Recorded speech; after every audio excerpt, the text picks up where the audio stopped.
সরকার আবারও সতর্কতা জারি করেছে, জঙ্গি হামলা হতে পারে। দুঃখজনক, মুসলমান রাষ্ট্রগুলি তো এটাই ধ্বংস হয়ে যাচ্ছে। তো দুঃখজনক, দুর্ভাগ্যজনক, পবিত্র ধর্ম ইসলামকে ব্যবহার করা হচ্ছে। এখন রাষ্ট্রগুলি কি করছেন? এই উগ্রবাদ, জঙ্গিবাদ এগুলি দমন করার জন্য সরকার ট্রিলিয়ন ট্রিলিয়ন ডলার ব্যয় করছেন, টাকা নষ্ট করছেন, মানে খরচ করছেন, শক্তি প্রয়োগ করছেন, গোয়েন্দা সংস্থা লাগিয়ে দিচ্ছেন, র্যাব, পুলিশ, আরো অন্যান্য চিতা, কোবরা অনেক বাহিনী বানানো হয়েছে। তাইলে শক্তি দিয়ে, আইন দিয়ে, বিচার করে, ফাঁসি দিয়ে, রিমান্ডে দিয়ে চেষ্টা করছেন এগুলাকে ধরে এনে একেবারে জঙ্গিবাদ দমন করা। আমরা বলেছি শুধুমাত্র শক্তি দিয়ে হবে না, শক্তির পাশাপাশি একটা আদর্শ লাগবে, একটা আইডিওলজি লাগবে। তারা কোরআন হাদিসের ভুল ব্যাখ্যা দিয়ে, উদ্দেশ্যমূলক ব্যাখ্যা, বিকৃত ব্যাখ্যা এগুলা দিয়ে তারা এই ধরনের উগ্রবাদী কর্মকাণ্ড ঘটায়। জেহাদের নামে, কেতালের নামে ভুল ব্যাখ্যা দেয়।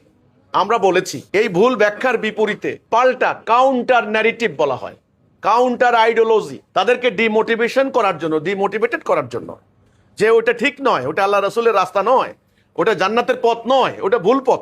এই কথাটা জনগণের সামনে বুঝাইতে হবে। একটা আদর্শিক বক্তব্য, আদর্শিক একটা ন্যারেটিভ নিয়ে রাস্তায় কাজ করতে হবে।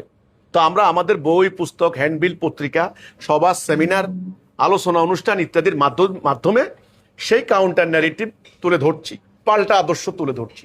আমরা মনে করি মানুষের মনোজগতের, মনস্তাত্ত্বিক ক্ষেত্রে যদি পরিবর্তন ঘটে, তাহলে সাধারণ জনগণের ভিতরে তারা জায়গা পাবে না, উগ্রবাদের মব সন্ত্রাসের বিস্তার ঘটাতে পারবে না। তাহলে এই উগ্রবাদ, মানে জঙ্গিবাদ যদি নির্মূল করতে হয়, দমন করতে হয়, তাহলে শক্তির পাশাপাশি শুধু শক্তি দিয়ে হবে না, শুধু আইন দিয়ে হবে না, একটা কাউন্টার ন্যারেশন বা ন্যারেটিভ লাগবে, পাল্টা একটা আদর্শ লাগবে। সেটা হবে ইসলামের আদর্শ হইতে হবে। আপনি ইসলাম বাদ দিয়ে হবে না, ওই সেকুলারিজম দিয়ে হবে না, সোশ্যালিজম দিয়ে হবে না। আপনি একথা বললে হবে না ইসলাম শান্তির ধর্ম, ওখানে মারামারি নাই।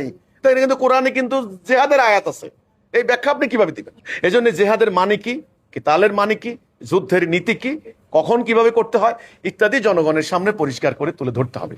আলোচনায় যদি সামনে না আনেন, তাহলে উগ্রবাদীরা সেই মানে ফ্যাক্টরগুলি ব্যবহার করবে, সেই ইস্যুগুলি তারা কাজে লাগাবে।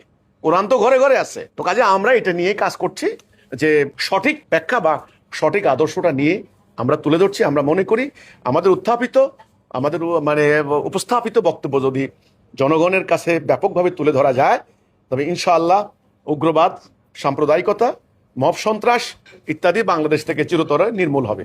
সেটা আমি সরকারের নিকট দৃষ্টি আকর্ষণ করব। সরকার যেন আমাদের প্রস্তাবিত বিষয়গুলি বিবেচনা করেন।